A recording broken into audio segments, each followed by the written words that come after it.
things that concerns me, Mr. Clegg, is, and especially because we're in the business of news, is that Meta as a policy seems to be deprioritizing news. And even if I take my journalist hat off, a lot of consumers used Facebook news feeds to stay abreast of what was happening and to get a sense of what's happening globally. Just because of the kind of regulatory trouble that you got into, Facebook said, okay, we don't want to have anything to do with news, which is why, you're now actively deprioritizing news. Is that fair, you think?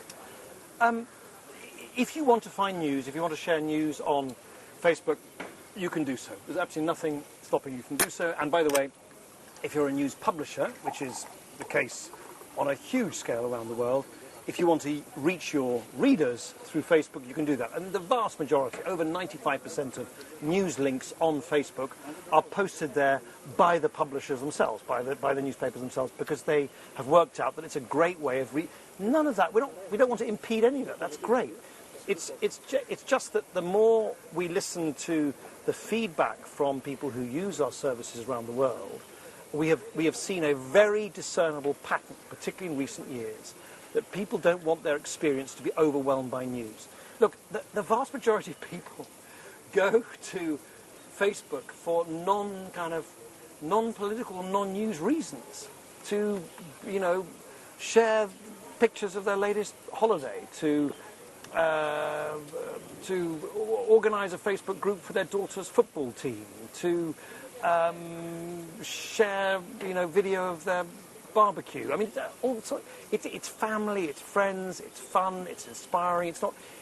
And so I think that's the nature of the product. That's the reason, that's the motive why most people... That's how it started out, and then it evolved into a different form, and now you're deprioritizing that. Do you know, I think the idea that there was any point at which the majority of people came to Facebook because they wanted to either consume or digest news was always somewhat exaggerated. That really has never been the principal motive. If you want to read news, read a newspaper, go to a news site. And by the way, as I say, we totally support and continue to build for the ability for publishers to reach their users on social media. It's a great way for publishers actually to both attract users to read their content and then direct them towards a subscription paywall or whatever. And that continues, and that's not going to change.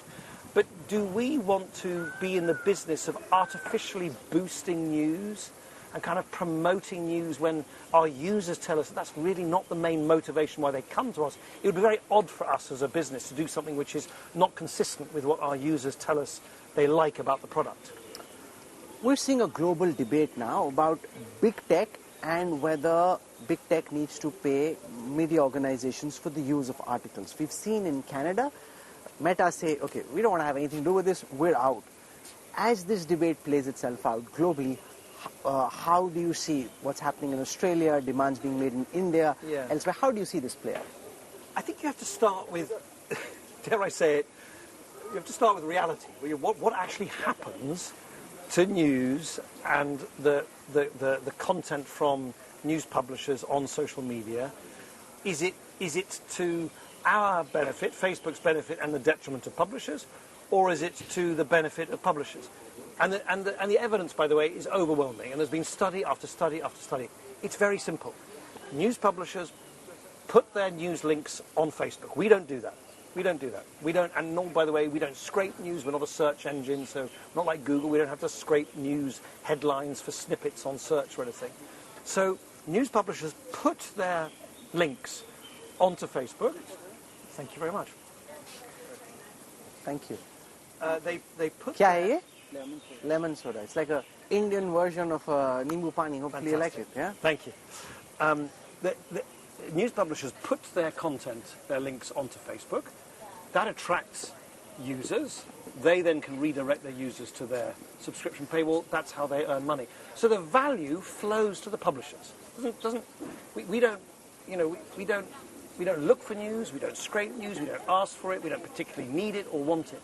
So it'd be very ironic for us to be told by law that we have to kind of write a check to publishers for content that we don't need, don't want, don't seek, and where actually the value exchange between the platform and the publishers benefits the publishers more than it benefits us. You can't ask any company, any industry in a open market economy to basically cross-subsidize another industry when there's absolutely no reason to do so, and all the facts point in the opposite direction. So, you know, we don't want to get into a great big kind of running battle here, but equally we're simply not going to,